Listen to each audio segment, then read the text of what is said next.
Ram Ram friends. HCU Kanchi Gachibowli భూముల్లో చెట్లు కొట్టివేతపై supreme court stay ఇచ్చింది. అక్కడ జరుగుతున్న పనులు తక్షణమే ఆపాలి అని, ఇది చాలా సీరియస్ విషయమని, చట్టాన్ని మీ చేతుల్లోకి తీసుకోలేరు అని హైకోర్టు రిజిస్ట్రార్ స్పాట్కి వెళ్లి రిపోర్ట్ పంపించారు. నెల రోజుల్లో నిపుణుల కమిటీ ఏర్పాటు చేయాలి. నిపుణుల కమిటీ 5-6 నెలల్లో నివేదిక సమర్పించాలి. కోర్టు తీర్పు ఇచ్చే వరకు చిన్న పని జరిగినా Jim Corbett tiger reserve case 2023 ఆధారంగా సిఎస్ను సస్పెండ్ చేసే అధికారం కూడా మాకు ఉంటుంది అని చెప్పారు. విద్యార్థులు గెలిచారు, న్యాయం గెలిచింది. సెల్యూట్ స్టూడెంట్స్ అంటున్నారు అందరూ.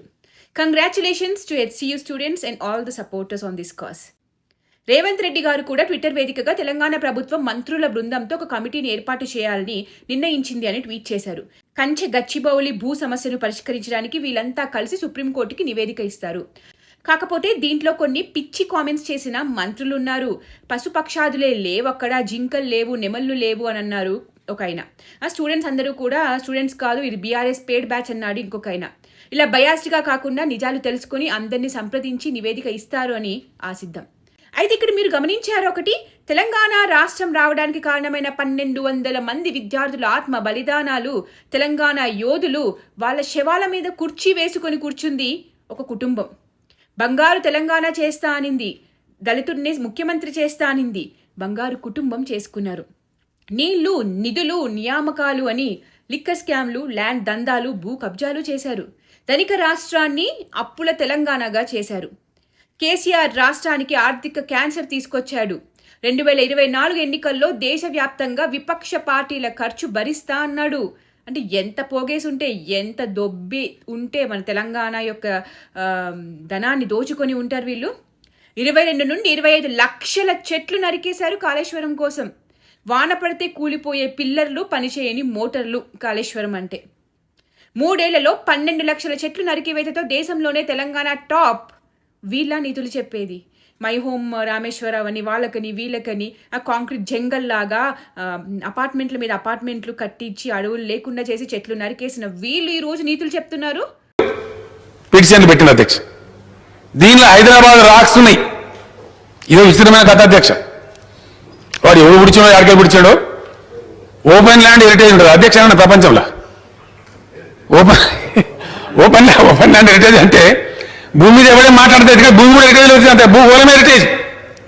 ఇక పుట్టినోళ్ళ చెట్ల కింద బతకాలి, చచ్చిపోవాలి అధ్యక్ష. ఏం ముట్టదు, ఏం పట్టదు. ప్రజలకి అందుబాటులో లేని ముఖ్యమంత్రిని కచరా అని పిలవడం మొదలు పెట్టారు ప్రజలు. చేతిలో అధికారం ఉంది అని అడిగేవాడు ఎవడు లేడు అని ఎవరికి పడితే వాళ్ళని ఫోన్ ట్యాపింగ్లు చేయించి బ్లాక్మెయిల్ దందాలు చేశాడు.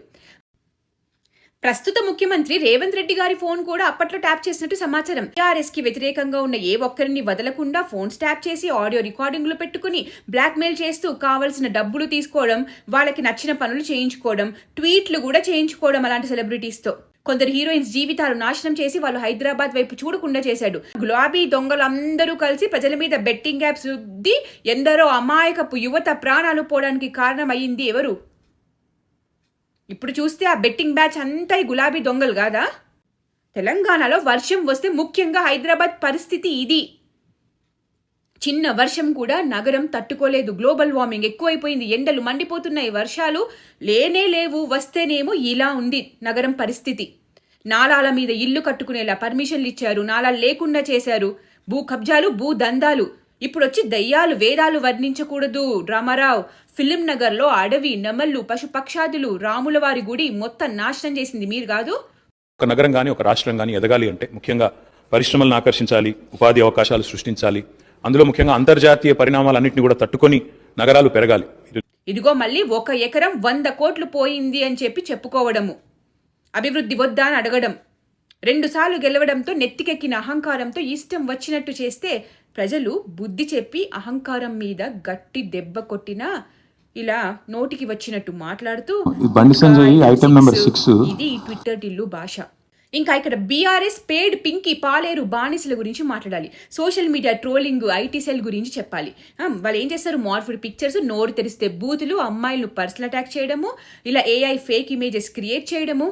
కాకపోతే నెమళ్ళు ఏడ్చిన వీడియో, అందరినీ కదిలించిన వీడియో అది ఫేక్ కాదు, నేనే స్వయంగా తీశాను ఆ వీడియో అని ఆ విద్యార్థి చెప్పాడు. తన దగ్గర ఇంకో 2-3 వీడియోస్ కూడా సేమ్ అలానే ఉన్నాయట. అది ఫేక్ కాదు అని. అది మాత్రం ఫేక్ కాదు, ఎందుకంటే ఆ వీడియోని అందరినీ కదిలించింది. కానీ చాలా పిక్స్ మాత్రం వచ్చాయి, fake morphed pictures, AI generated pics వచ్చాయి. ఇదిగో ఈమె బీఆర్ఎస్, ధరణి బీఆర్ఎస్ అంట. ఈమె షేర్ చేసిన ఫోటో ఎప్పటిదో చూడండి, 2021ది. ఇదిగో ఇలా ఇవి ఇంట్లోకి వచ్చినట్టు వీడియోస్ పెట్టారు. ఇది తెలంగాణదే కాదు. ఈ రోజున కాంగ్రెస్ మీద చేసిన వాళ్ళు రేపు నా మీద, మీ మీద కూడా చేస్తారు. ఎవరు మీద చేసినా తప్పే. నిజాలు చూపించి జనాలు రియాక్ట్ అయ్యేలా చేయాలి. కానీ ఇలా చేతిలో టెక్నాలజీ ఉంది, మాకు నెలకి ఇన్ని లక్షలు కోట్లు పెడుతున్నాడు రామారావు, మేము విధేయులుగా ఉండాలి అని చెప్పి ఇలా fake pictures, fake videos add చేసి జనాలని రెచ్చగొట్టడం మాత్రం ఇట్స్ ఎ కంప్లీట్ రాంగ్. అప్పట్లో ఇదే బ్యాచ్ గవర్నర్ గారిని కూడా వదలలేదు. ఒక ఆవిడని ఎంత దారుణంగా మార్ఫ్ చేసి ట్రోల్ చేశారో ఈ బానిస బ్యాచ్, పింకీ బ్యాచ్. ఇన్ని చేసి తెలంగాణని మొత్తం ముంచేసిన ఈ కుటుంబం ఈ రోజు ఏమంటుంది, ఎకో పార్క్ కడతారట. 10 ఏళ్ళు పాలించినప్పుడు ఏం చేశారు? ఫామ్ హౌస్లో రెస్ట్ తీసుకున్నారా? మొన్నటిదాకా ఈ రాష్ట్రం ఎవరి చేతిలో ఉండిందో మర్చారా? మాకే వచ్చింది 3 సంవత్సరాల్లో మళ్ళీ పదవులు వస్తాయి, మేమే గెలుస్తాము, అప్పుడు చేస్తాం. మీకు పదవులు ఇచ్చారు, మిమ్మల్ని నమ్మారు ప్రజలు. అప్పుడు ఏం చేశారు ప్రజలకి? మీ కుటుంబానికి కాకుండా మీరు ఏం చేశారు ప్రజలకి? సో మీరు మర్చిపోయినా, మరిపించాలని చూసినా ప్రజలు మర్చిపోలేదు. ప్రజలు మర్చినా మీ బండారాలు, మీరు చేసిన రాష్ట్ర ద్రోహం మర్చిపోనివ్వము. So taking credit of students into your account, మీ వల్లమాలిన కబుర్లు చెప్తే వినడానికి తెలంగాణ ప్రజలు మళ్ళీ మీ చేతిలో మోసపోవడానికి సిద్ధంగా లేరు. కానీ కొద్ది రోజులుగా ఈ డ్రామారావు పింకీ బ్యాచ్ చేసే డ్రామాలు చూడలేక వీళ్ళ బండారం బయట పెట్టే ప్రయత్నమే ఇది. Fake news must be exposed. These people must be exposed. Already fake batch మీద యాక్షన్ తీసుకుంటున్నారు, కేసులు పెడుతున్నారు, అరెస్టులు జరుగుతున్నాయి. Strictest action must be taken on this fake torts and fake news peddlers. జై భారత్, జై హింద్.